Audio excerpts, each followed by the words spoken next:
We are back on the Rational Boomer podcast. Hopefully, your day is going well. It's Wednesday. I've got a treat for you. As we promised, Old Soul will be coming on a regular basis. You are now a regular, Old Soul. Thanks for joining us. I don't even know if I should thank you for coming on. It's your fucking job now. I have fun. So it's like what do you call it? A hobby. I like A it. hobby. That's kind of what mine is Mhm. too. It's not like I'm getting rich over here either. So we can both be broke as hell uh talking on the podcast. Anyway, Old Soul, thank you for coming back. It's always exciting to have you on because so many people really think a lot of you and think a lot about what you have to say. And um on one of the previous shows, might have been the last previous show, there was an emailer, Deb, that was asking a question about a story you told, and you Mhm. reminded me just before we went on that you knew all about it.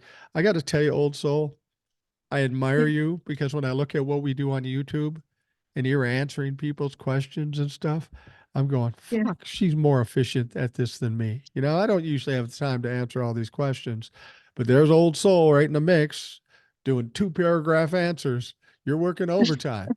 So we're going to have to double your pay.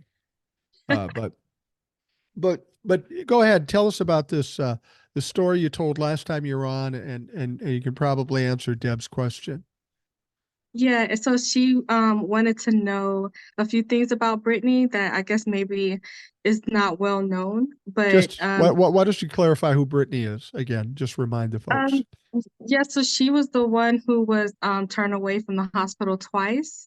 Right, And then after she was turned away from the hospital, she had a miscarriage and they're charging her with abuse of a corpse. right. So the last time I was on, it was at the grand jury and it came back today that she's being indicted. And what she's facing is a year in prison and a $2,500 fine.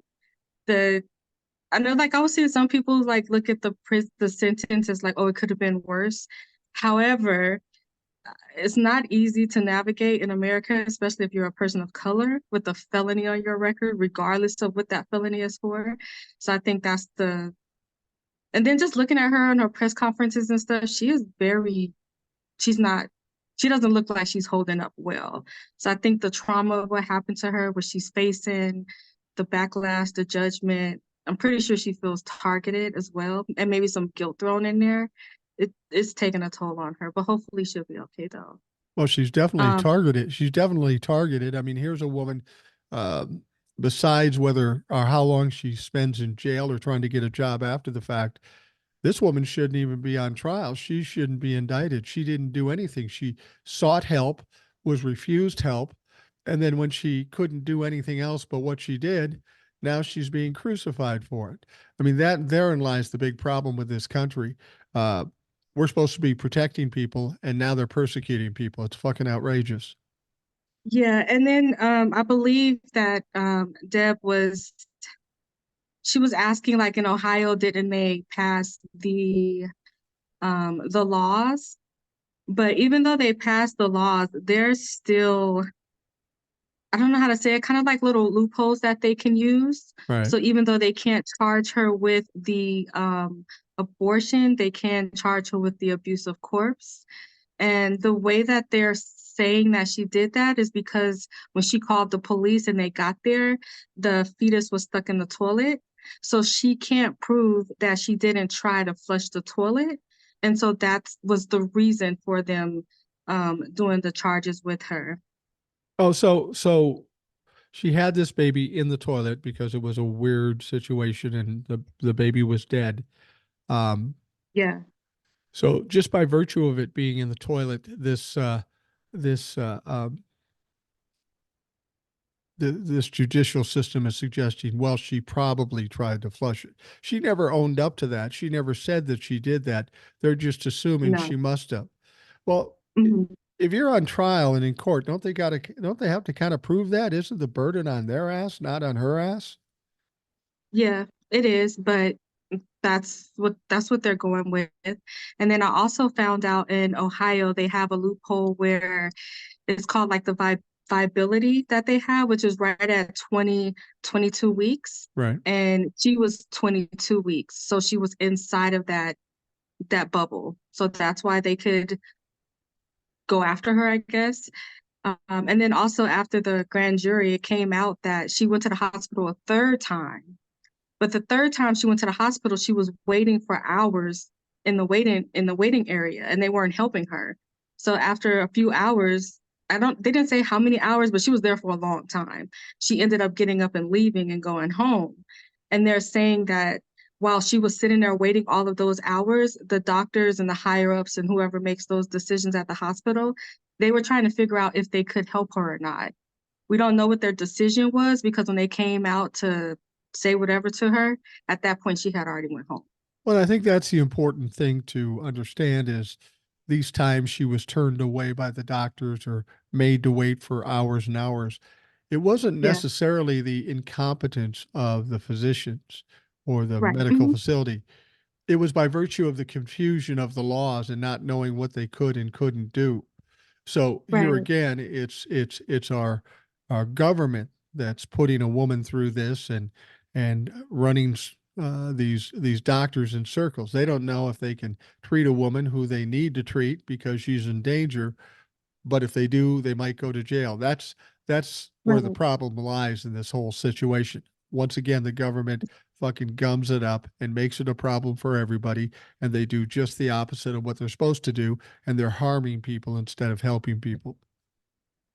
Yeah, I would like to imagine because she was there waiting for like hours that, perhaps the doctors and the medical team was saying like she's like miscarriaging, like she's going to have one if she's not having one already.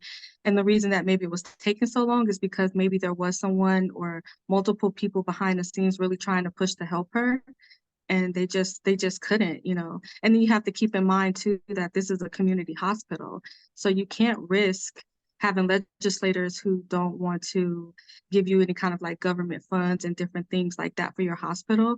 So they have to consider all of that information before they could help her. So I'm thinking that there was a lot going on behind the scenes that they were trying, but they just couldn't for whatever reason. And by the time whatever decision was made, she was already gone.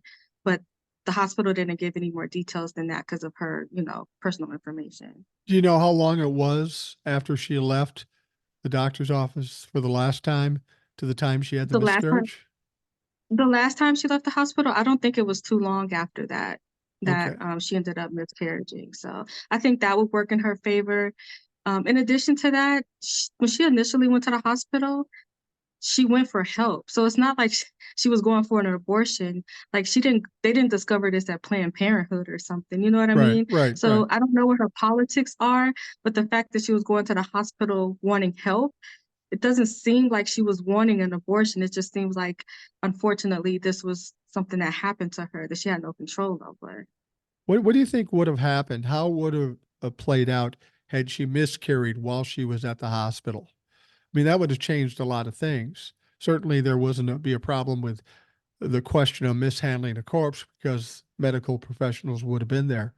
But would they Yeah. still have been uh, kind of tangled up and not know what to do as she's miscarriaging there on the floor or wherever it is? Well, her body pushed out the fetus. Right. So I think in that instance, with them seeing an actual fetus fall out of a woman, at that point, they would have been able to help her. But it's pretty sad that it has to be at that point where a fetus is literally falling out in a waiting room floor at a hospital for them to help her.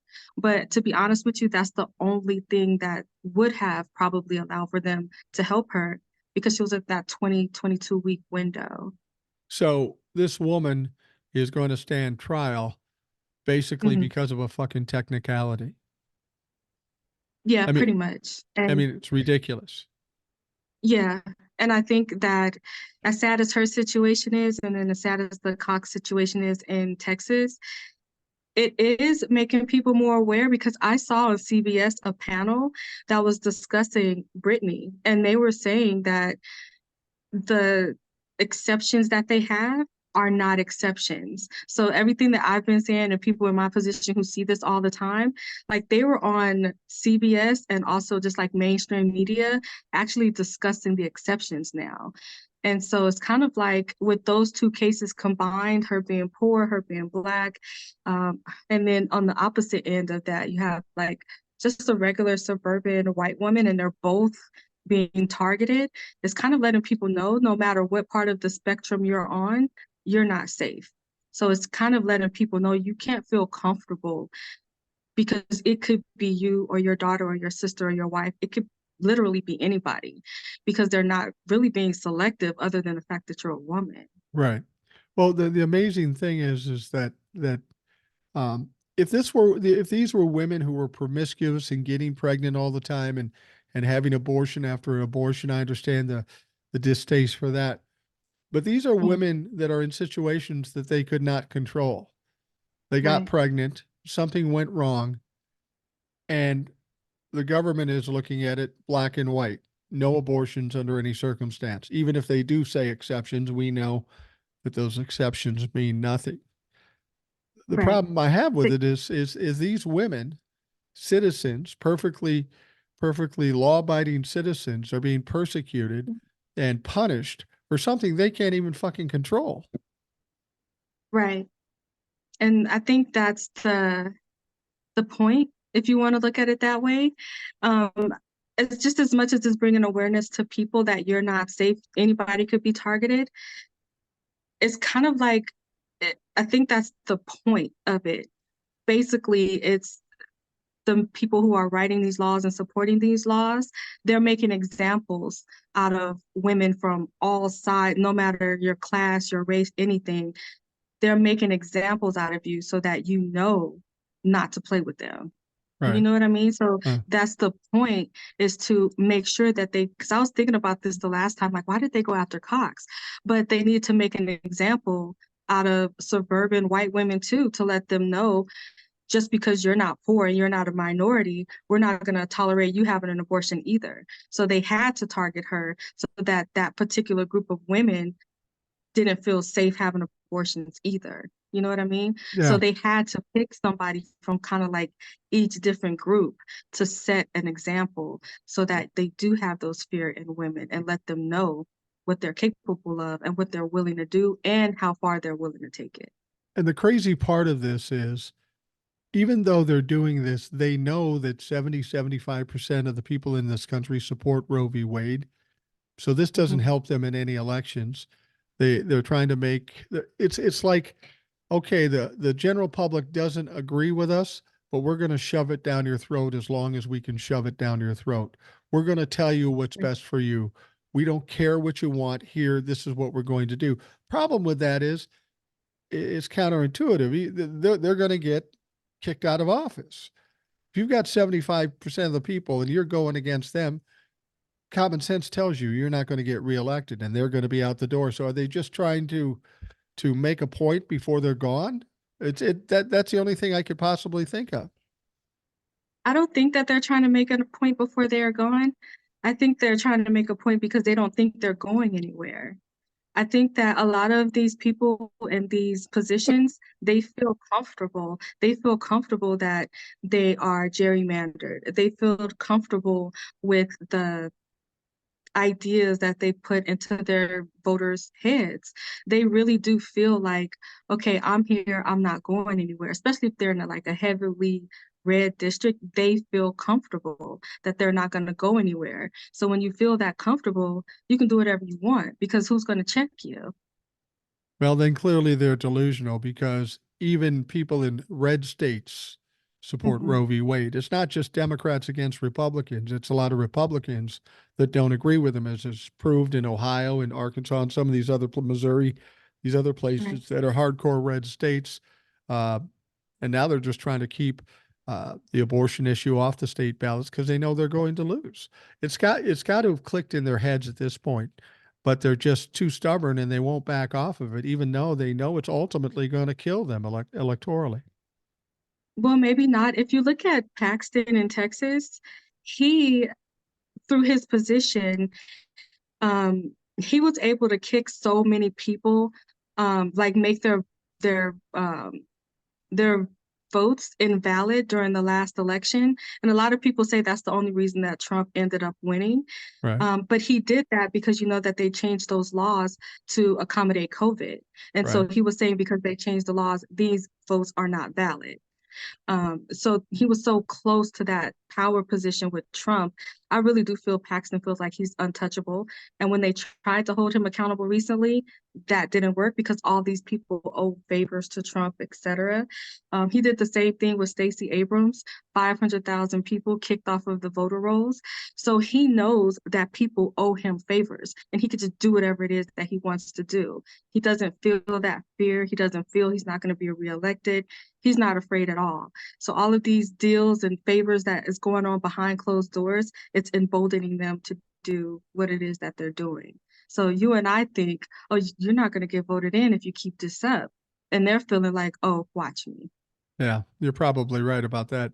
Now, for those of you that don't know about Old Soul, she not only talks the talk, but she walks the walk. She works with an abortion rights organization, and she regularly has women who've come from states where abortion is illegal to come to Nevada, where she is, to get an abortion. And she opens her house up for strangers to come in and stay with her just to be helpful and make it easier for these women to get the medical care they uh, they they deserve and they need. We were talking before we went on, and I said, "Oh, do you have any other stories?" I want to bring as many stories out on the show every time you're on because there's a lot Yeah. of information that people heard in the last show, and they're going, they had the same response I had. Holy shit! That really brought it home as to being just, I'm against abortion, I'm for abortion. There's true stories, there's tragic stories, there's horrific stories. And the more people that hear that, they'll get a better understanding of what's really at stake with this abortion issue.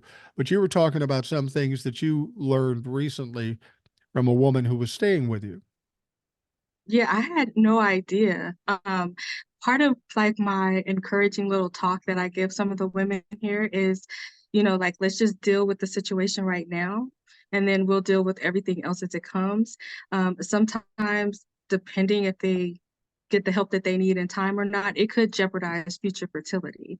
Right. And I'll tell them, with all of modern technology and stuff like that, whatever the future holds, you can make this happen if this is what you really want. That's part of my spiel. And she kind of took offense to me saying that. And then I couldn't understand it. So we had a conversation, and she was saying that a lot of the pro-life movement, especially where her sect is and her religion, they don't believe in infertility treatments and medications. So if you cannot get pregnant naturally, then it's expected that you adopt and that type of thing. And it kind of reminded me when I used to grow up, I used to watch Unsolved Mysteries with my grandmother all the time. And like every episode, there was a segment about a child being taken from like a young mom. Right. And I guess they used to send them to these homes when they used to start showing. They would have their babies, and then the nuns or whoever just come and take the babies and leave. And then the girls would just go back home and they would be separated for the children. So just have all these segments about these children trying to find their parents, parents trying to find their children. So it kind of seems like that's what they want to go back to. So if you want to make young girls who are vulnerable, or if you want to make poor people, if you want to make these women, you want to force them to have babies, then what you could do is you can take the babies from them and give them to women who don't have I'm sorry, who are not able to have children. Right. So it's kind of like, yeah, we're making all these women have children. However, we're making up for it by taking those children and giving it to these people over here, which is, I don't understand that. And I still don't. But when she explained it to me, that's the reason that they don't believe in fertility medications and fertility treatments. If you're not getting pregnant naturally, you don't need to be pregnant. And that kind of blew my mind because you would think that they would want women to have babies, but it's not that they want them to have babies, they want them to have them naturally. So Right. she was distraught because she was worried if she could have any babies naturally in the Well, future. well, And she by me couldn't. telling her that really did offend her. Like, we have technology. We could, deal with this right now. And then in the future, we have technology. You could freeze your eggs, all this other stuff. And it could happen. Like, don't give up. And she took offense to that because she's like, no, you don't understand. Like, in my family and my religion, we don't believe in fertility medications. Like, this is it for me. And she was really upset. And I didn't know. I know not to say that in the future, but I did not know that was a thing with the pro-life movement. I didn't know. Now, I'm an old white man, so I don't understand this as much as other people do. But what it sounds like with these women who need abortions or need the medical care, Hmm. what the government is doing is oppressive. I Yeah, mean, it's not unlike what I'm not going to compare the two because they're totally different, but it's not unlike what happens with racism. Certainly back in the 60s and 70s. It's very oppressive, very controlling, very limiting, and not treating people like fucking human beings. Now, right, these women are now being treated like criminals before they're criminals, or if they were ever criminals, and they're being told what to do, how to do it, when to do it, and they have no choice in the matter. And that just seems totally a contradiction to what America's supposed to be fucking about. right. And I think they look at it, especially with like young girls and children, if they force you to have a child, it's not, you have that talking point, like, why is this little 12-year-old raising a baby? Like, she has her whole life ahead of her.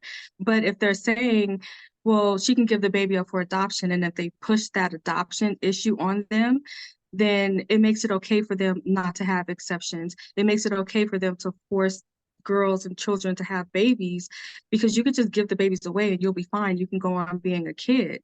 But they don't understand, like, the psychology of what that does to a child's mind when you put them through that mentally, when you put their bodies through that, and then you just rip the child away from them and give it to someone else. Is I don't think they understand that it's not like I have an extra piece of chicken, so I'll give it to somebody. You know what I mean? Like, it's Right. not that simple. There's emotions and feelings, and there's a whole host of things that goes on along with that. Especially if some of these young girls, if their bodies isn't developed enough, the doctors will tell them you cannot physically have a vaginal birth. It has to be a C-section.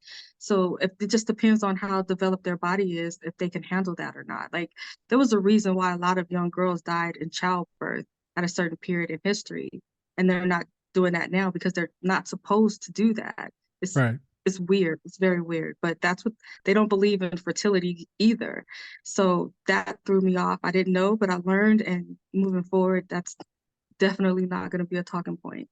You know, what's interesting is I'm old enough to remember the 60s and the 70s to a certain extent. Um, Hmm. there was a period like you're talking about where if a young girl got pregnant without the benefit of being married, she would Hmm. go off and visit her aunt for 6 months or whatever. And then she would come back and without a baby, and everybody would act like she wasn't pregnant, and this was an everyday occurrence. And I can imagine that what happened in those circumstances, she might have been 14, 15 years old, goes off to wherever they send her. She has the baby, they take the baby away, and then she comes back and tries to lead her adolescent life again. But like you say, there's more Right. to it than the physical aspect of it. It's kind of like, again, I don't want to make a comparison here. It's kind of like rape in the sense that men will often look at a rape like, well, it's just a physical act, let it go, we'll move on. Having a baby, and the baby, you don't even get to know the baby goes someplace else. But there's deep set trauma in both those Yep. situations that maybe an old white man can't understand. I do understand it. I can't comprehend it because I'm not that person, but the fact of the matter, this is trauma that sticks with people their entire lives. And we've seen proof Yeah. of it in all these stories where mom and son get back together after 30 years, and they're upset and crying, and they feel like a weight's been taken off their back. What the government is doing in these situations with these women where they want to pull these children out and send them someplace else, it has long lasting trauma to these people, and they don't seem to get any consideration for that. They look at it as a physical act, and boom, now you go lead your life and deal with it any way you can deal with it. Right. And I started like just kind of like reading and trying to like figure out the history of that. And there was a lot of black market Oh yeah. abortions going on back at that time.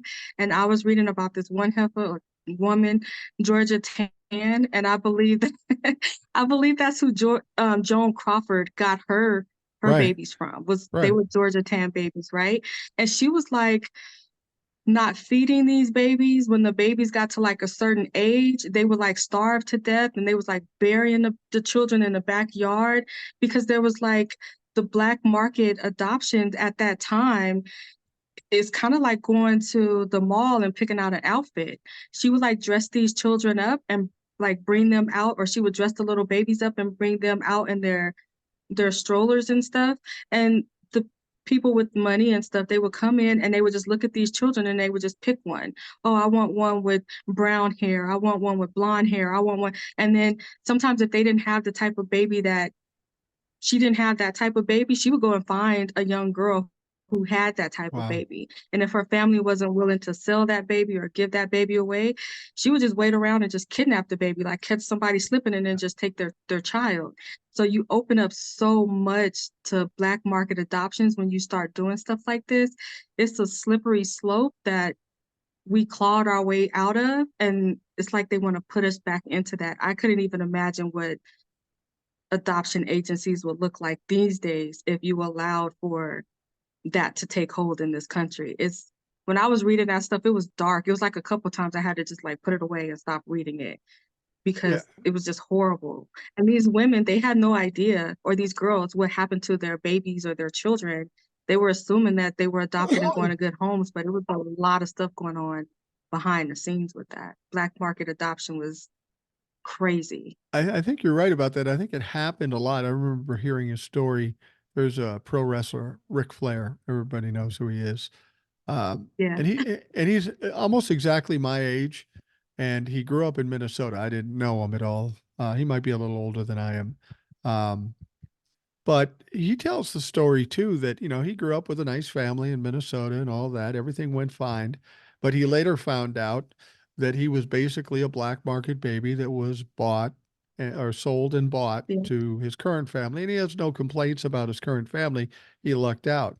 But I think that was going on a lot. I remember my grandmother, and it seemed weird to me. I don't know exactly what happened, but my grandmother, she was born in 1918. And you get to the depression, and it was very expensive, or nobody had money. She said that her mother put she and her brother in an orphanage for like a year or two just because she couldn't afford it. I got to think other people did that. And I have to imagine that might be a time when kids go missing and end up sold Yep. someplace else. I should feel fortunate that didn't happen to my grandmother or her brother, but it was a much looser situation back then. You could do just about anything. Kids didn't have any rights, and you just did what you wanted with them.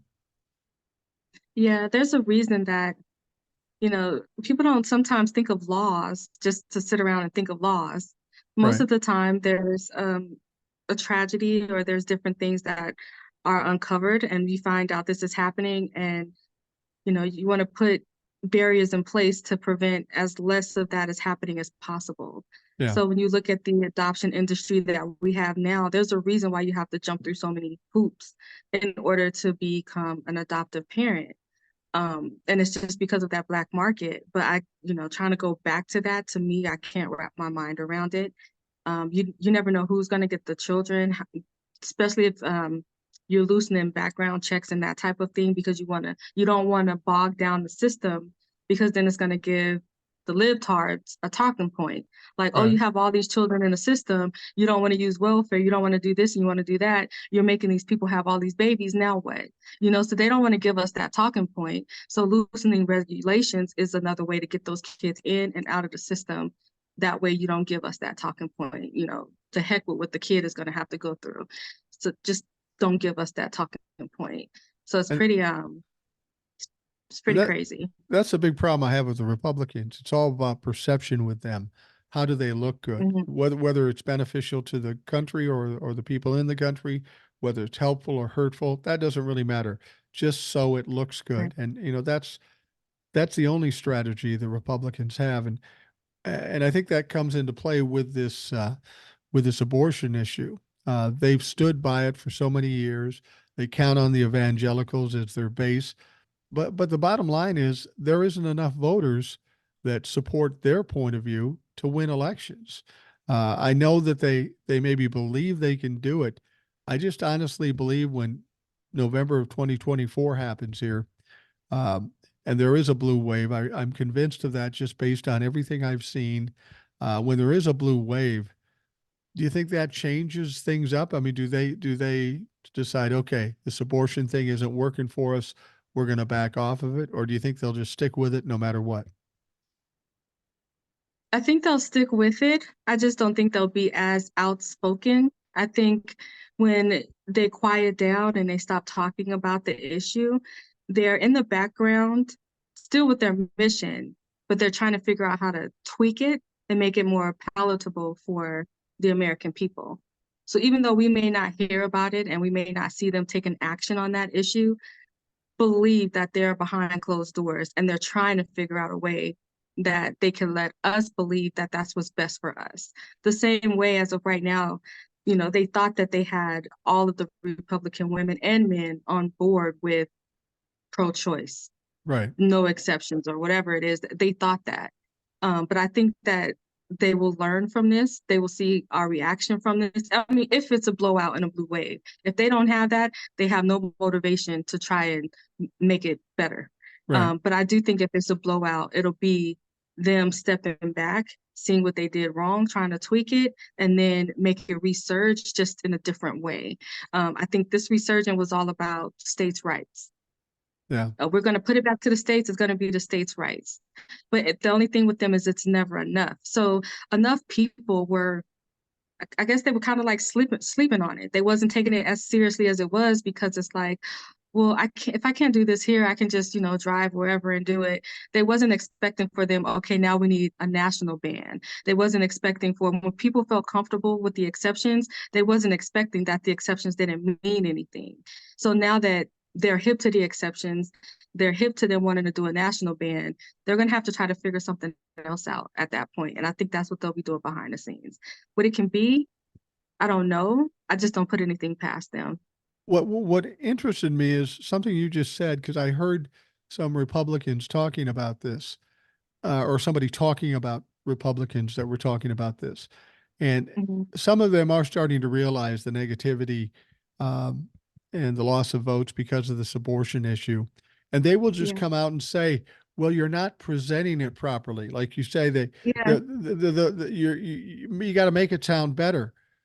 Yeah. But the bottom line is still you're hurting women and you're taking away a constitutional right. Are you telling me that you think you only have to make it sound better in order to sell it? I find that hard to believe. You're a woman, old soul. People thought when they overturned Roe v. Wade that it was a little bit before the midterms. And these people honestly thought, well, they'll be mad at first, but they'll get over it. And I told people, I go, if you think that, you ain't never been around a woman because they never fucking forget. But I think they believe that in 2022 they got slapped in the face. But I think some people actually think that's the case even for 2024. Well, it's dying down now, and they'll get over it and they'll just vote for us because they're Republicans. I don't believe that. I personally think the 2024 elections going to be a referendum on abortion. That's going to be the big Yeah. issue with all the other bullshit going on. That's going to be the big issue. Especially if they keep doing what they're doing, doubling down, tripling down, and we keep seeing people like Brittany, we keep seeing people like Cox, the 12-year-old that we recently saw. I'm sorry, I forgot what state she's in. If we keep seeing these over and over, it will remain in the forefront of men and some conservative women's minds. So it will be a referendum. If I was Biden and Harris, I would have so many of those ads. I would probably be making an ad right now, especially with Brittany Watts being indicted. Personally, I would have an ad that says, you want to pardon insurrectionists and treasonous to our country. Well, I'm going to pardon women that you target. And you can sign this with your little Sharpie to make it look like the hurricane is going somewhere else. Well, watch me sign this pardon and help the women for this country.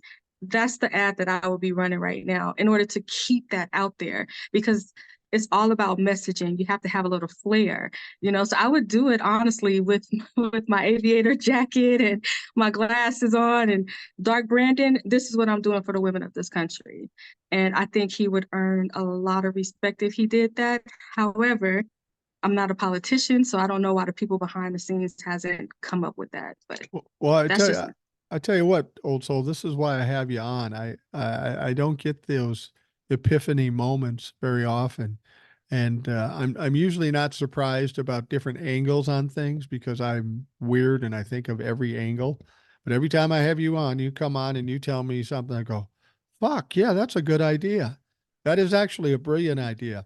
If we get A good closer to ad? the if we get closer to the election and we find out all these people that were caught up in this abortion thing and Yeah, uh they've been convicted of stuff, Joe Biden just have a fucking list and pardon every goddamn one of them.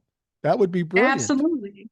I would be dark Brandon with the shades on. I'd be sitting there with my pen and I would be pardoning these women that the Republican Party is targeting. You And part I you mean, just look how you far that would go for him. you pardon Roger Stone and Steve Bannon. I'm pardoning Yep. Brittany.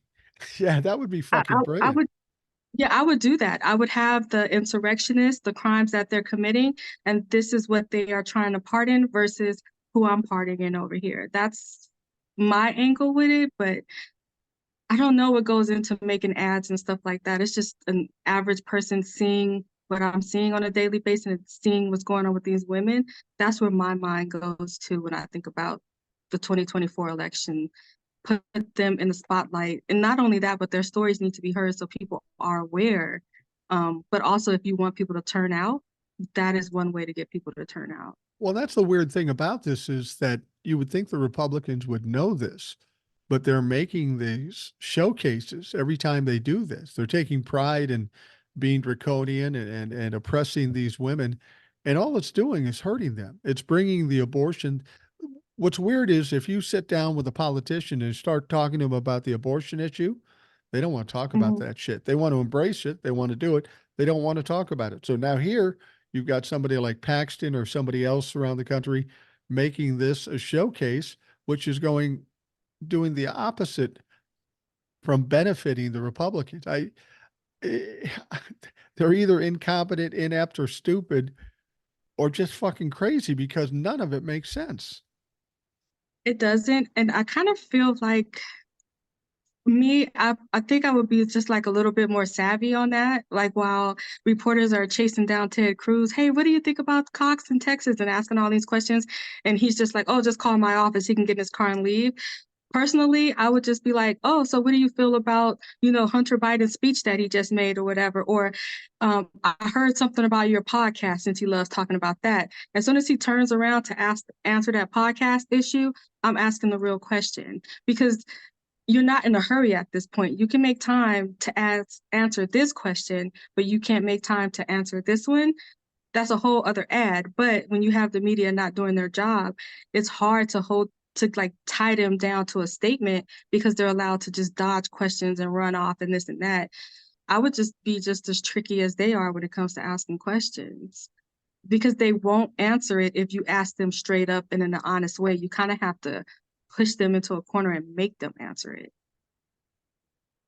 I wonder when I hear you say stuff like that, I wonder why you do what you do for a living, which is your normal job, and you're not Yeah. doing something in the media. Why wouldn't you do that? Because you sound smarter than 99% of the reporters I hear on television. I realize they're kind of controlled by their corporate entities, but Yeah.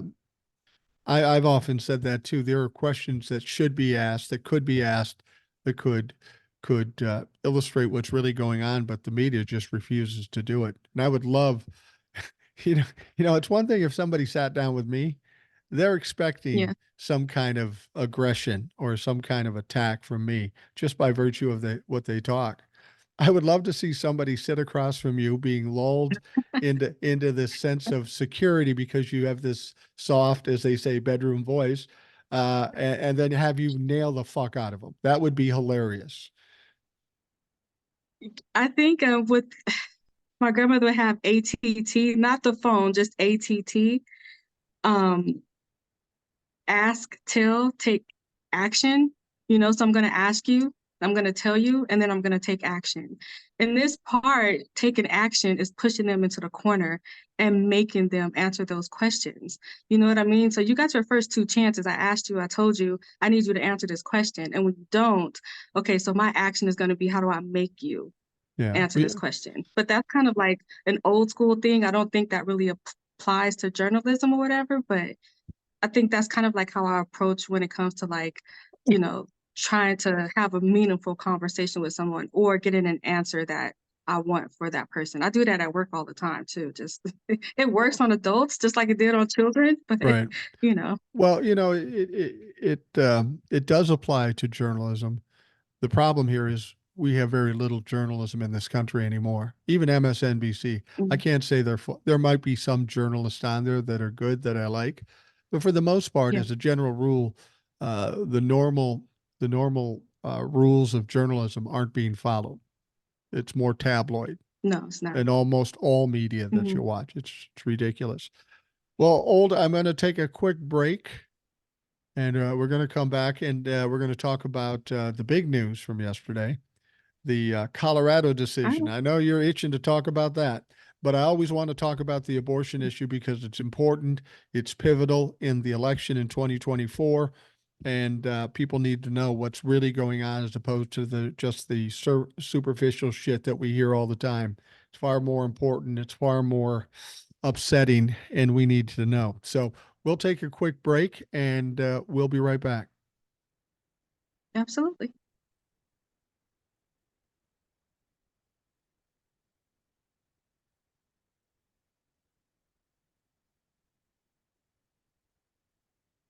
We are back on the Rational Boomer podcast. Old Soul is my guest today. She's now going to be a regular on the Rational Boomer podcast, and I couldn't be more excited about it. And we're going to talk about this Colorado decision that came out yesterday, and it's very important. And I'm curious as to what your thoughts on it. But I just want to go back to the abortion thing that we were talking about because I've talked to audiences for a long time. And when somebody thinks you're wrong, those motherfuckers jump all over you. They'll say, "Oh, that's not right. You should be perfect. You shouldn't know that." And I just want to clarify the fact that Old Soul and I know what some of you are going to say. The whole concept of the state of Texas persecuting Brittany or whoever, and the idea of Joe Biden pardoning them is a cool idea. It's a cool optic. Trust Hmm. me, we know that Joe Biden, as a president on the federal level, cannot pardon somebody who's been arrested and convicted on a state level. But that's not to say he can't put pressure on them, that he can't create an optic that puts that pressure on them. So we know Joe Biden can't technically pardon Brittany, but when you're Right. president of the United States, you He got the can, bully pulpit. yeah, because she has fed charges right now. The people in Ohio made it very clear that they want legalized abortion in their state. Right. So let's say he was to pardon Brittany or other women like her, because there's plenty of women getting caught up in this political crossfire, is how I look at it. Um, and then pardon those that he can on a federal level and just say, hey, I wish that I could help all of these women. I'm doing what I can, similar to what he's doing right now with the student loan debts, just chipping Exactly. away at it. Um, and then put it back on them to make these states, okay, so they're free of these federal charges, and make these states prosecute these women under state charges. I Right. have no doubt that some of them will do it. But just think about what happens when they actually are so bound and determined to prosecute these women. How does that look? It looks like Joe Biden did what he could. He really tried. He did everything he could. And then he had these evil Republicans coming behind his back, and they love a persecution complex is what they have. So how is this going to look when they're doing this to these Yeah. women? Yeah, absolutely. I just wanted to clarify that because I knew somebody would hit me up in the emails or DMs or in the comments, and we know, You know we they know, will. we know what's up. Um, I, we're going to move on from the abortion issue, and we want to talk about the big story from yesterday, and it's regarding the 14th Amendment and the states that want to force or disqualify Donald Trump from being on the ballot for his actions and his participation in the insurrection on January 6th. It's Mhm. going on here in Minnesota, and it was going on in Colorado. Now, it's interesting how this played out. Colorado Supreme Court came back and said, yes, Donald Trump will be disqualified from the ballot in Colorado in the 2024 presidential election. But just to give people a sense of how government works or the judicial system works, they probably forget the first court case it went to, right? First court Mhm. case said, yes, he did commit insurrection, but I'm not sure it covers the president as an officer of the country. So there was a loophole that this first judge had and didn't agree with the prosecution in this case. And at that point, everybody thought, oh, it's over with. Trump won. I said, now hold on. They're going to appeal it. It's not just the defense that appeals it; the prosecution can appeal it too. So they do, and Right. they do it to the Supreme Court. Now the Supreme Court comes back of Colorado and says, "Yep, Donald Trump is disqualified." What was your first thought when you heard that come across the news? Somebody has to be first. Yeah, I think it was the same way with his indictments. You saw once the first indictments came down, it's kind of like it gave other people permission to right, do what it is that they need to do. So as soon as I seen that, like I don't have my hopes up with our Supreme Court, because Clarence Thomas literally gave a shakedown to Congress right, so that he can bribe them pretty much and get more money. I don't think a lot of people realize how sinister that was. It was at that time, I think Bill Clinton was the president and he had both chambers were Democrats. And at that moment, Clarence Thomas going to Republicans saying, hey, if I don't get more money, I'm dipping out and I might take another person with me. So you're going to let Democrats put people on the Supreme Court. So he right. put them in a position to where they had to meet those demands. This is the man that we're sending this case to. So my hopes aren't high about it, but I did know that somebody had to go first. Now that Colorado has gone first, I think we'll see kind of like a snowball effect. And that does nothing but draw attention to Trump, what he's doing, what he's saying with his crimes. It just brings so much attention to it. So even if it doesn't go through, people who weren't paying attention, people who didn't think it could happen, it kind of reignites a fire that may have burned out with them. Well, somebody was asking me about it, and I said, well, this amounts to the first shoe to drop because, like you said, people are going to feel more comfortable about it. It's Mhm. going on here in Minnesota. And my point was about telling that little story when it first hit and the first case went, everybody thought, oh, that's over with. It's not going to happen. I said, hold on. It's not over yet. They're going through a Yeah. process here. And then, of course, we get to this point, and now the Supreme Court says that he's disqualified. Now, somebody else asked me, they said, well, can he bring it to the U.S. Supreme Court? And my immediate thought was, I don't know how he can because it's a state issue. But I later found out that he can, in fact, appeal it to the Supreme Court. He will likely appeal it to the Supreme Court. And who Mhm. knows what they will do in this particular case. But the Supreme Court's got to be sick of Donald Trump at this point. He's throwing every fucking thing at him. You know, the whole thing with the total immunity thing, that's a joke of a case. Yeah. That's an absolute joke of a case, and there's no way they're going to side with him on that. At what point does the Supreme Court go, fuck it? I'm tired of getting bothered by this little stupid bullshit. Now, this case, I think the first case about the immunity, that's going to happen pretty quickly because there's really Yeah. not much question about it. This one may take a little longer. Now, the only question I have is it can take as long as it wants because as long as it stays in effect, long as it's not on a stay, because the longer it takes, the longer Donald Trump is disqualified from the fucking ballot. So I don't care if that one takes long. Yeah, what I learned is if the Supreme Court upholds the Colorado Supreme Court decision, Yeah, then it's like across board. So that's it. He's not running in any state. right. If they throw it back to the state, then it goes on a state by state basis, which is I highly doubt that they would do that because it would be so chaotic. I don't even know how we would function if you left that up to a state by state basis. And then, of course, the third option would be if they just said no, he can remain on the ballot, then each state knows that he has to be on their ballot. So they have three different options there.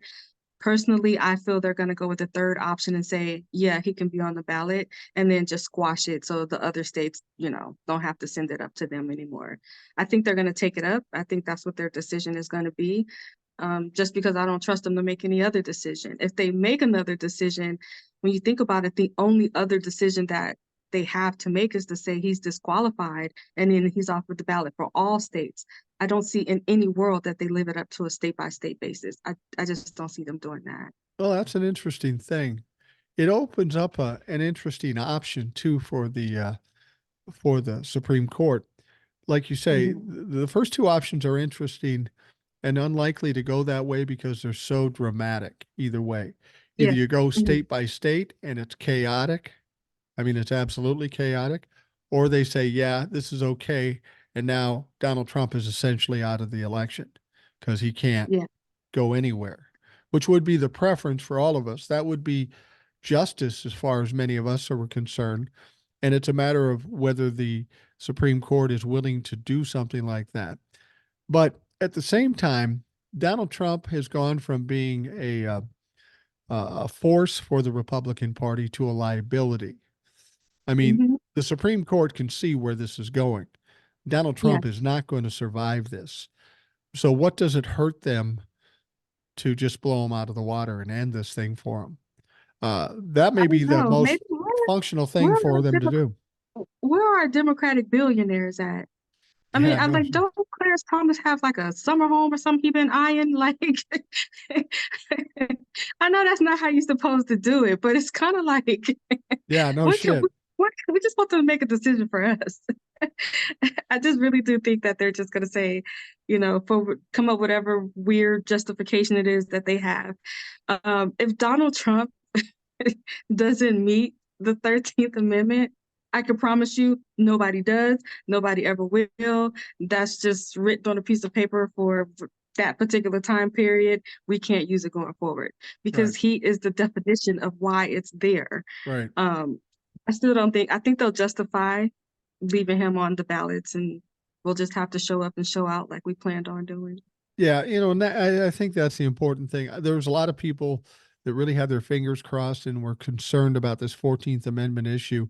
And the fact of the matter is that I never really gave it much weight because there's too much that you have to bet on and too many Yeah, things have to go your way. And I yeah, never really worried about it because like I've said all along, I don't think there's any path for Donald Trump to win in 2024. I mean, he just no. can't. He can't. There's no way. No, I remember your email, and I believe her name was Karen. I could be wrong, but I think it was Karen. I try to remember their names. And she was just saying like she feels, like 2016, she just needed some comfort and some Yeah, security and knowing that it's not going to happen again. And this is just a prime example of why it won't happen again. Because Donald Trump is going to lose because of Donald Trump. right, He doesn't know when to stop. He doesn't know when to quit. He's like any habitual criminal liar. They don't quit when they're ahead. They keep going and going and going. The more he ramps it up, the worse it is for him. And then also I saw Beyond Politics, which is just, it's kind of like analytics when it comes to politics. And when you step back and you look at it, Donald Trump and like Ron DeSantis was supposed to come in and just sweep Donald Trump, right, which means the Republican Party was open to someone other than Trump. right, It's just that DeSantis was horrible and he botched it. But when you look at the analytics of it, Donald Trump was rising as Ron DeSantis was sinking. And all that meant was Trump was just picking up those voters that right. DeSantis ciphered off. So it's not like they want to vote for Trump. It's not like they're happy to vote for Trump. It's just that look at their alternatives within the Republican Party.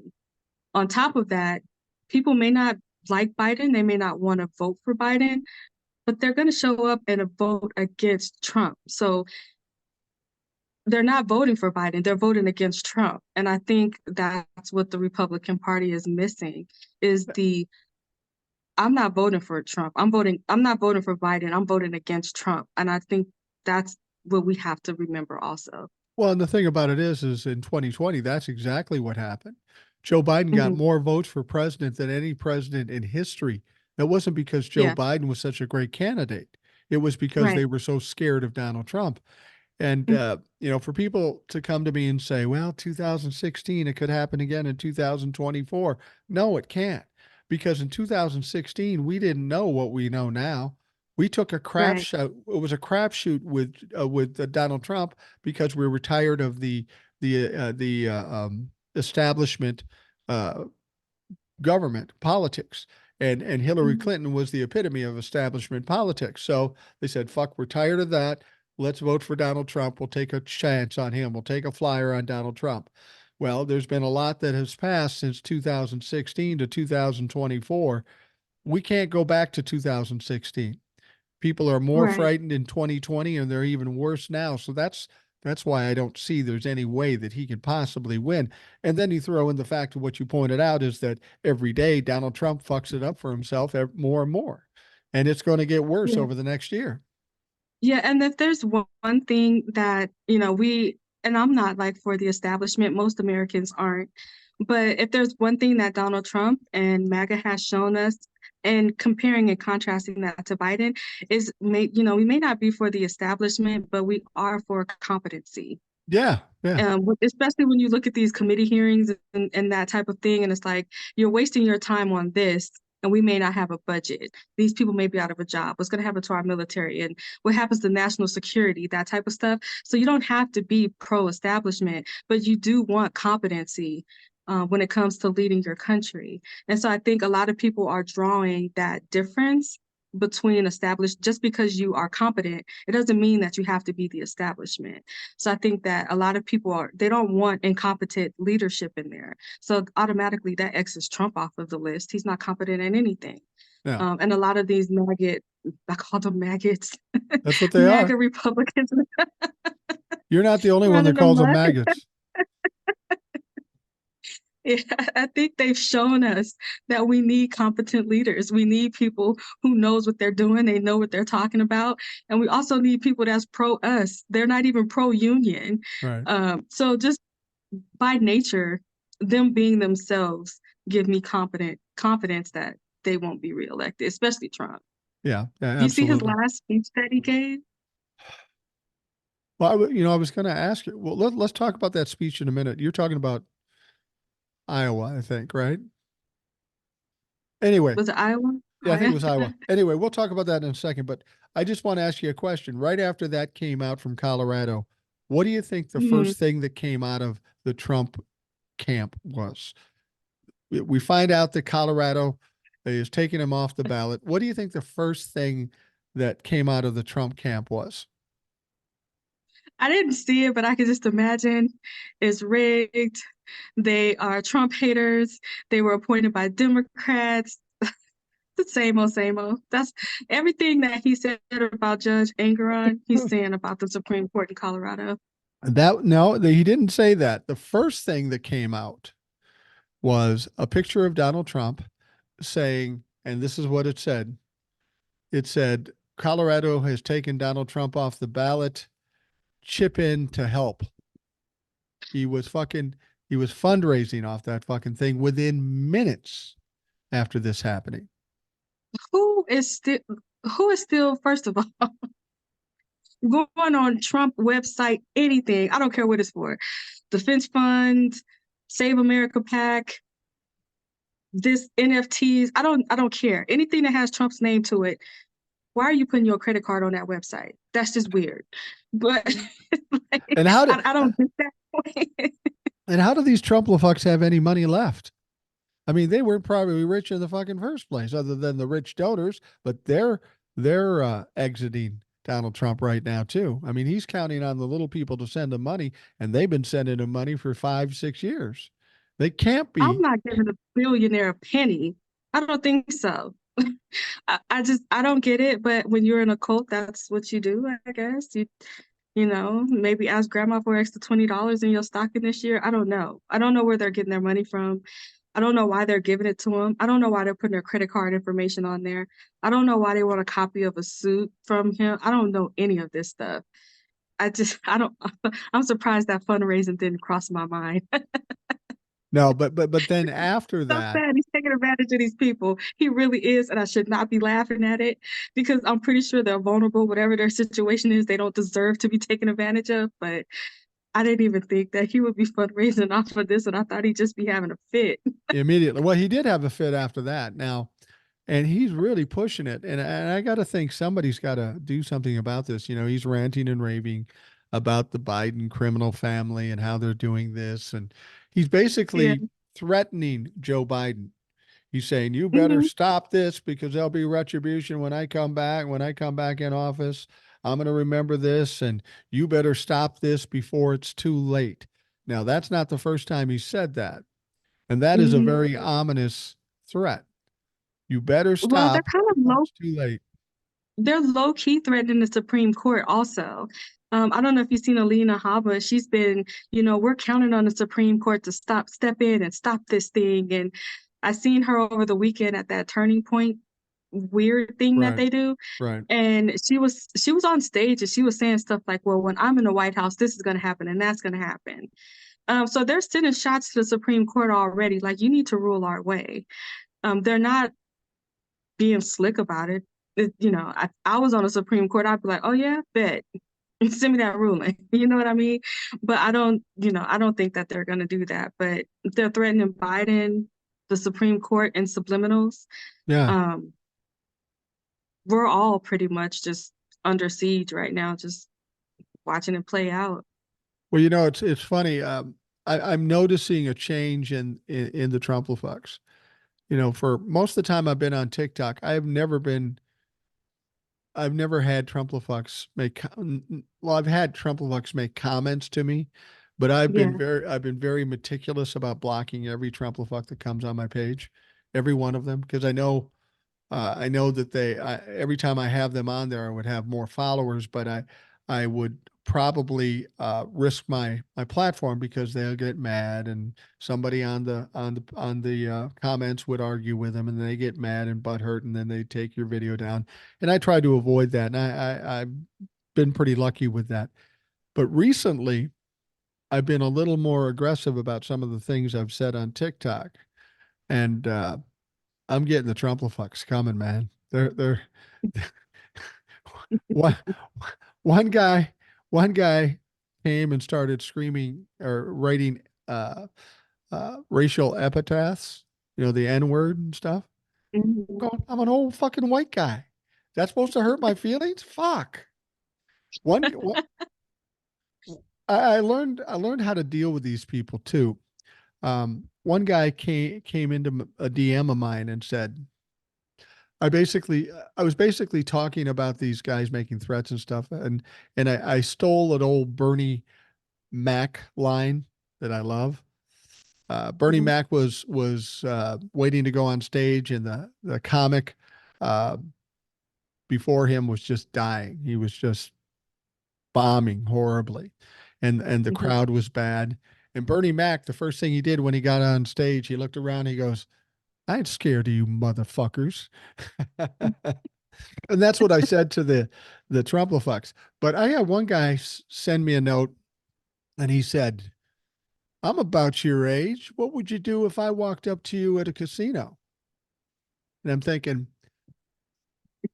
I've got to take their voice away from them, and I can argue with them, but I'll never get anywhere. So I'm just going to be a smartass and embarrass them. So I said, "Well, sir, if you walked up to me in a casino, I'd do my best to walk as far around the drool and the stench and go on my way. So fuck you." And I blocked him.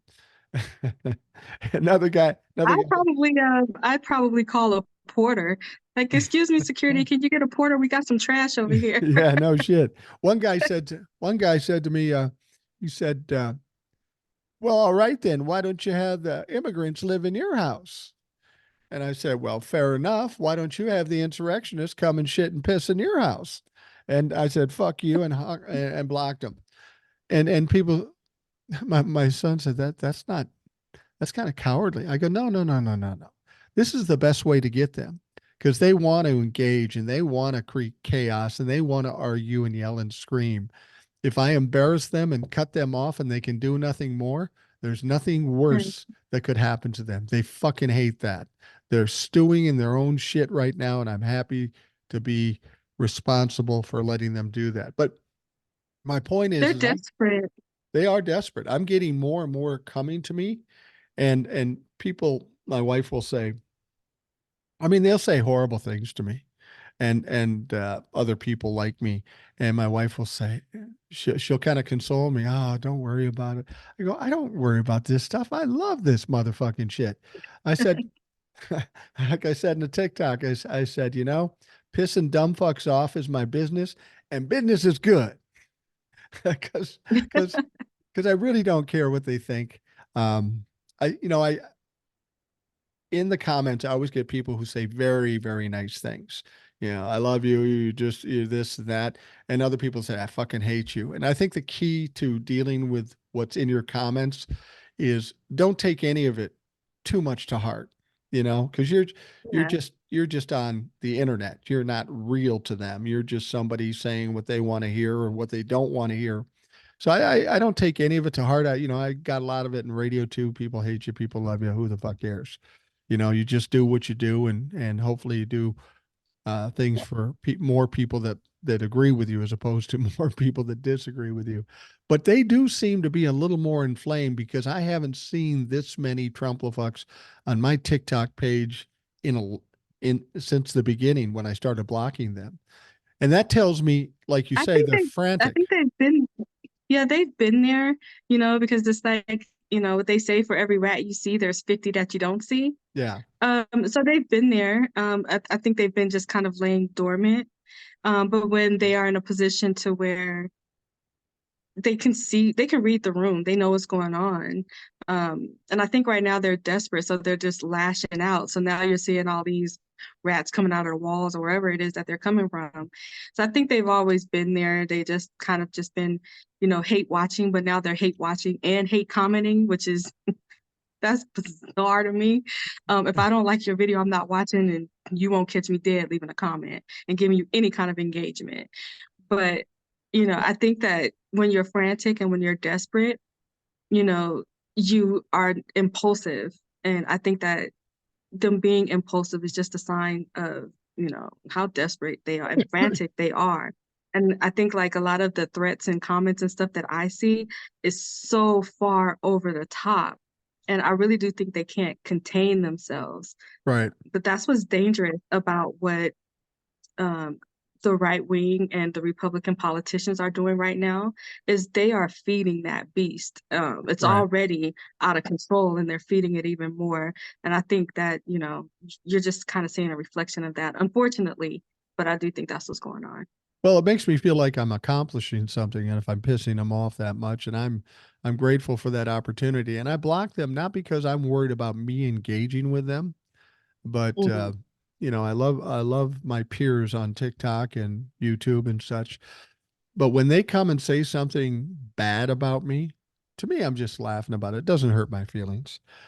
But these people are so loyal on my comments, they feel compelled to protect me, so they'll engage with this guy and then it turns into a shit show, and I want to avoid that as much as I possibly can. I appreciate them wanting to protect me or stand up for me. I appreciate it. I do. It's not necessary because what they think means nothing. They're inconsequential. They're just a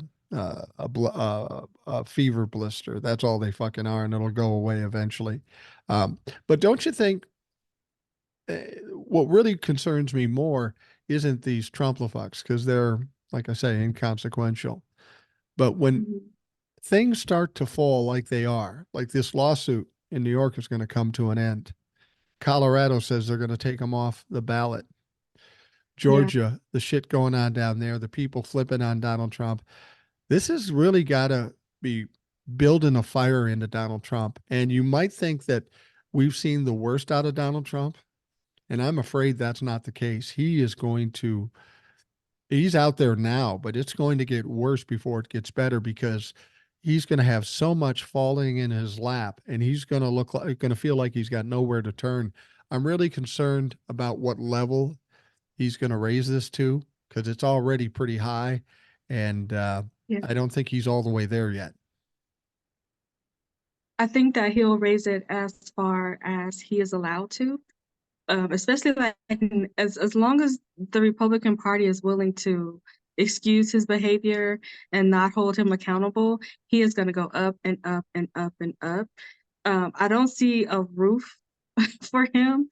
I really do think he'll just continue to go up until, something intervenes, whatever that is. You can even pay attention to his rhetoric when he was just kind of like, you know, Black people were less, well, not all Black people, he would say, just the ones that's prosecuting him, but whatever. They're just less than human. He went from that to immigrants are poisoning the blood of the country. Right. Now it's all of a sudden it's people from Nigeria, it's Asians, it's not Nigeria, Africa, Asians, immigrants. He wants to do a massive deportation. And then I heard him the other day, he said something in those other 3 or 4 countries that we all know about. So I'm like, what other 3 or 4 countries are you talking about that's poisoning the blood of the country? So now everybody is poisoning the blood of the country, unless you're a white male. So it's kind of like he's not going to stop. They normalize it by saying, oh, well, it's just an expression. It's just a talk. He didn't exactly say immigrants. He was talking about the situation. So as long as they excuse the behavior, what incentive does he have to stop? Yeah. And he's not that hard to stop. If you look at E. Jean Carroll, when was the last time he said her name? Yeah. Yeah. Well, When was the last time he threatened that clerk? just before he got He can, sued the second time. yeah, he can be stopped. It's just the willingness to do it. Yeah. And that's something about our judicial system. One of the things that have been exposed since Donald Trump, he's playing the system for all it's worth. And I Hmm. question a little bit about the judicial system, how much teeth it has. And I'm not talking about everybody. I'm talking about just people of privilege, the elite. Hmm. They seem to find Yeah, ways to circumvent shit, stuff that you and I couldn't circumvent, or Brittany down in Texas can't circumvent. But if you've got right. money and power, you can play these games for fucking ever and delay shit. And that's Mhm. becoming known to the people too. And that is certainly not fair, and hopefully people realize what's going on, and now that it's been exposed, maybe just maybe we'll when we get this thing settled down, we'll be able to fix some of these fucking horrible problems we've got. It showed me that our government, our Congress, our judicial system isn't as strong and tough as we thought it was. They don't have the teeth we Right. thought they were, and once that's exposed, that's a problem for all those entities. Yeah, not even his own supporters can circumvent them. Look at all the Right. ones that do their time. Look at the ones right now who are being held accountable when they go after witnesses and I can't remember what her name is in Georgia, but her lawyers just dropped her, you know. Yeah. I don't think that our system doesn't have teeth. What they lack is the responsibility to fight because Yeah. they can do it. They just don't do it. So I think we just have to push them to make sure that they are following through and really do mean when no one person is above the law. Say what you mean and mean what you say and hold him accountable. Right Right. now, they're just not willing to do it for whatever reason. So they have the teeth, they just don't want to bite. So what you're saying is the system is fine. It's just people too weak to Yeah, fucking enforce it. absolutely. Yeah. Well, and when he says something like this, and this isn't the first time he said it, where he said, you better do something before it's too late. That sounds like a Mhm. threat against the president. Yeah. And how much more egregious do you have to get before somebody does something? That's it's I can't imagine what more he's got to do to actually feel the the the bite of responsibility. He's got a lot hanging over his head. He's gone through a lot of shit, but Mhm. this has just lasted so long. It's painful for people to sit and watch it. They feel like he's never going to be held accountable. I know in my heart he will be, and I know the process is long, but we Yeah. need something to happen to get people comfortable and confident with our judicial system. Unfortunately, with Trump, I think that something bad would have to happen. And it would have to be something extreme to happen. Right. He's already had some, supporters in jail. How many lives has he ruined? What he did with COVID. Even the last guy that was trying to assassinate Obama, the last guy that threatened Joe Biden, he ended up getting taken out by the Secret Service. The woman who threatened Judge Chuckney in DC, that was not enough of a threat for them. So it would have to be like an attempt on a politician or Taylor Swift or someone like that.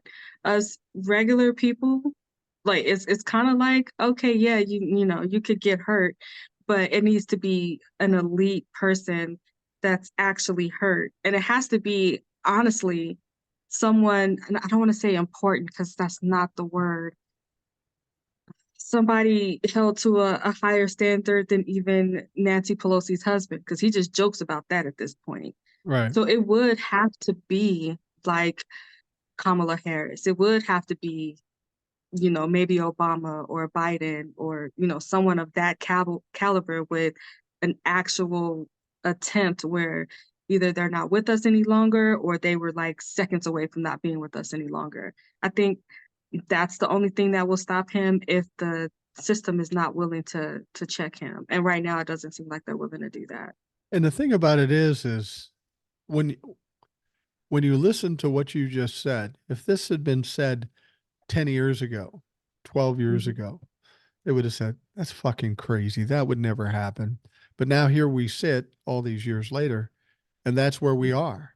And that's incredibly disappointing to live in a country who allows what's happening now to continue to happen and people too fearful of doing something against a guy who's ultimately going to end up in jail. I mean, Yeah, that's what they've got to think about. No matter what you do right now, at some point Donald Trump is going away. So yeah, why are you trying to save him now if it's fruitless? Because he's done. He's not going to be president again. He's not going to make it through 91 felony charges. He's not going to make it. There's just no way it can happen. When do they say, it's time to cut bait? I think we've gone as far as we can. And they don't seem to be there yet. And that's what's fucking amazing to me. yeah. And it's when I think about it, it really is like an abusive relationship, like where you train um, when you train the victim. And Donald Trump has trained this country. Like you push it a little bit, like you don't start off crazy. You don't start off showing your true colors. You kind of have to build up to that tolerance level. And I Right. think just like over time, just like he'll do something here and he does it enough to where it's like normal, nobody's speaking on it anymore. So then he'll ramp it up a little bit more. And then of course you'll have maybe that honeymoon period in there where he's praising this person and that person. He's love bombing his supporters. That's the same thing that an abusive person would do. It's just that he's doing it with the country. And then when I think about like the Republican Party as a whole, they're kind of like the family and friends that see what's going on, but they don't want to say anything. They don't want to get involved, or they make excuses like, you know, this is how he acts after he's had a hard day at work, or this is how he acts after this. Like they just excuse the behavior. Right. And that's the dynamic that we are in this country. It's kind of like he takes the abuse a little step further, a little bit further, a little bit further. Like we get used to this abuse and we think, okay, it's not going to get any worse than that. And then he ramps it up a little bit. And the people around us that's supposed to be speaking up and protecting us from this perpetrator, they're failing to do so. And so it's like this cycle of abuse with the whole country, which is crazy to watch it. Like as a survivor of abuse myself, it is crazy to watch that happen to an entire country. Right. Well, It's like it's so weird. and the thing about it is, I only know a little bit about abuse, um, but even if we get to 2024, Donald Trump is out of the equation, Republicans are out, Hmm.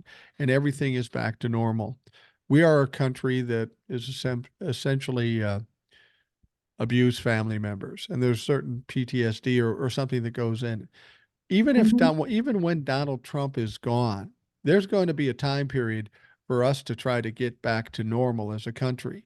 It's not going to happen instantaneously when Joe Biden is elected or whoever is elected president and the Republicans are gone and Donald Trump is gone. It's not Well, no, something that we can heal overnight from. no, because you have to process it. And anytime that you're in a situation, you don't realize how bad it is until you're out of the situation and you're Right. looking at it from the outside in. That's when you can say to yourself, and I think a lot of his supporters will have those moments and those periods as well as the rest of us, Right. where it's like, oh, we really avoided this, or this could have, like, you don't really realize how bad it is when you're in the situation. You have to be removed from that situation first. And we haven't had a chance to be removed from the situation because we're still in the middle of it. You know what I mean? And so I think after that, it is a process, and we'll have to process it as a country, and it looks different for different people. I never forget that his supporters have to process that as well. Some of Right. them are just pure evil, and they're Yeah. down for it. But a lot of them, they really have been tricked and brainwashed and, you know, in vulnerable situations. I look at Roseanne Barr and how vulnerable she was, um, and Is. is completely gone at this point. You know what I Right. mean? So when I think about people like that are his supporters, I do feel a level of empathy for them because, just being deprogrammed and having to realize relationships that you lost, time that you've wasted, money that you've wasted, and knowing that you were completely taken advantage of by someone that you were supposed to trust and Right. just manipulated you in that way. We'll see those videos that we see now, those documentaries with Waco and all that stuff. We'll see I used to be a part of the MAGA cult documentary. There'll be like a ton of those on there. Yeah. Yeah. No question. And I can kind of relate to what you're saying too, on a much smaller level, but similar to what the country's going through. As I've said before, my father was a narcissist. He's very like Mm, Donald Trump, maybe a little smarter, which made him more dangerous. But when I was a kid, I had my father, and we went through the things we went through. And when I started getting older and started going out to friends' house, I thought all dads were like my dad. So I was scared of every dad that I ever came across up until the time I yeah. got a little older and I found out he's a fucking nice guy. What's wrong with him? Hmm. It took me a while to understand that the norm was what I was seeing on the outside as opposed to what I was living. And Right. I can relate to that. It takes a while to Yeah. readjust your mind to see what's real as opposed to the perverted shit you were going through, the Right. stupid, crazy shit. Um, Ultimately, you can get out of it, but it does take time. So once we get clear of Donald Trump and such, how long do you think it takes a country to recover from this? Because this is an abused country right now. It truly is. Hmm. I think that just depends on the cleanup, if I can say that right. If, if Fox News is allowed to continue to be Fox News, that slows down the process. Right. If there's false equivalency still going on, that slows down the healing process. If you are a person where you are surrounded and you just have this bubble, like you only hang out with MAGA people, you're only exposed to MAGA people, that's going to slow down your healing process or your deprogramming process. So I think it just depends on what that cleanup looks like. If we have regulation in place as far as like media goes. Another thing that I was seeing that my daughter and her friends are pushing for here is media literacy in like junior high and high schools, just so people can learn how to cipher the difference between fact, fiction, alternative facts, unbiased, literacy when it comes to what you're seeing online versus what you're watching on television. They passed a law in California, so I'm hoping that spreads. And I believe programs and stuff like that really can help because once you know what to look out, like in a relationship, you know what warning signs to look out for, you know what not to fall for, that type of stuff. So if we can start it on a path to where, okay, we went through this, how do we prevent it from happening again? That's all part of the healing process. So I think that is more important or just as important as getting rid of Trump and the Republican MAGA extremists that they have going on. Well, when I was young, watching network news and we didn't really have cable and all that stuff, we had something called the Fairness Doctrine, where, Hmm. equal time and all that sort of shit. And then we got rid of Yeah. that, and that's how we got Fox News and all this other stuff. But we have another Yeah. issue for the even younger people, because younger people like your daughter or younger than that aren't watching MSNBC. They aren't Right. watching network news. They're watching goofballs with podcasts, is what they're doing, or TikToks or whatever. And a lot Mhm. of that is good, but a lot of it is bad too. So now they have to decipher 100 different fucking sources of information Right. and try to figure out what's true and what's not true. And that's just going to make it even tougher for the young folks. They don't watch the establishment TV anymore. Everything's on YouTube. Right. Well, even you're in your early 40s, and you I have to say this too, because I've had people say to me, I love Old Soul. I'm going to follow her. No, you're not, because she's not on fucking social media. The only thing she's on here is uh, is this podcast. And do you understand how much it costs to get exclusivity over Old Soul? That shit ain't cheap. but but even you spend a lot of time watching YouTube, and you're very selective on what you watch, and you get a lot of your information from YouTube, and there's good information out there. It's not like the old days where we sit down and watch the ABC News at 8 o'clock. Right. You have to, you really do. You have to read and you have to actually want to find the truth and not just confirm what you're already thinking or feeling. And I don't think a lot of people know how to do that. Yeah, And I think part of the problem definitely is social media because there's a lot of like, aunts and uncles and stuff like that that are getting primarily their news from Facebook and stuff like that. And they don't know how to decipher that. So I do think there should be barriers in place to stop giving them so much misinformation. Even if you're like labeling an article that they're reading, you need to make it very clear that this is like a fact-based article versus this just an opinion piece, right, that type of stuff. So I do think that there's barriers that need to be put in place for social media in general.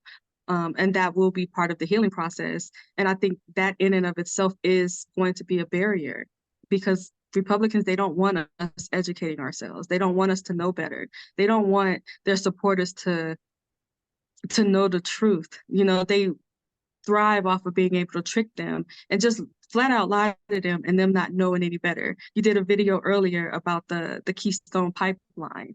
right, They really don't know the fact behind that. You know what I mean? So they don't want them to know the fact behind it. If they can just tell a lie and they can just believe it, why would you want them to educate themselves? So I think that's going to be a battle, but I do think that it will help um, with just kind of a lot of the deprogramming that's going on.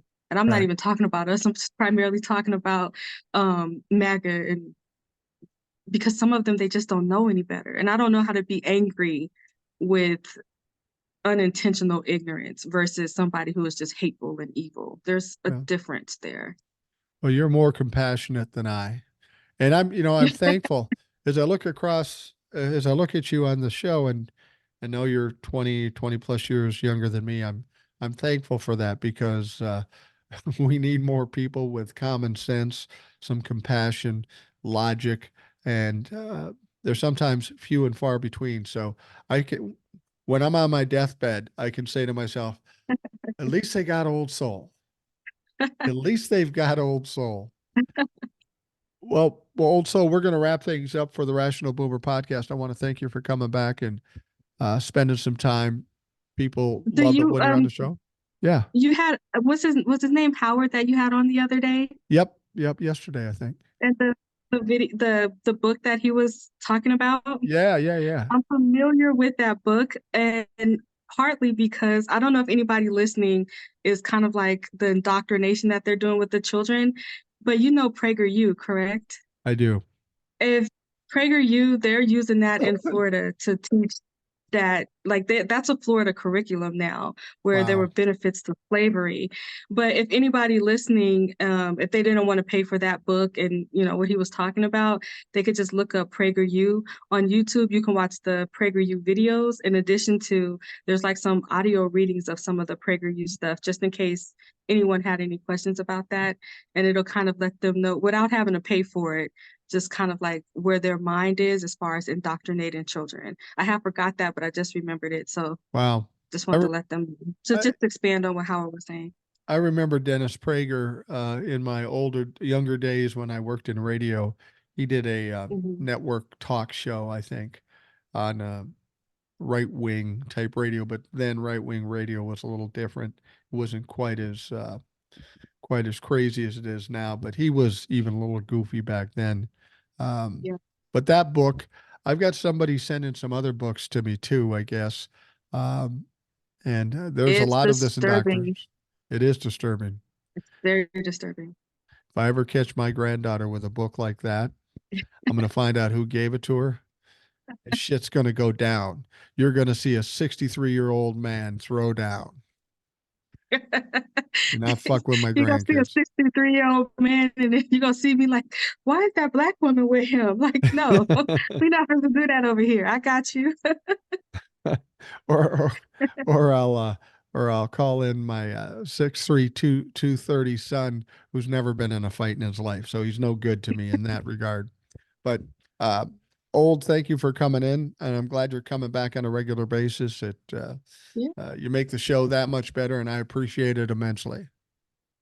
Thanks, I appreciate it, and I do enjoy interacting with the comment section also. So got a pretty Yeah, good audience from what I can see. yeah, So absolutely. We do have a great audience, and you can count on.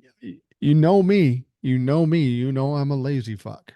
I do what I can. I answer when I can, but Old Soul's on top of it, and so she she'll take care of you. If you have a question, she'll be there. She'll answer it. For those of you listening, I want to thank you for taking the time out of your day. Hope you have a great day, and we will talk to you again tomorrow.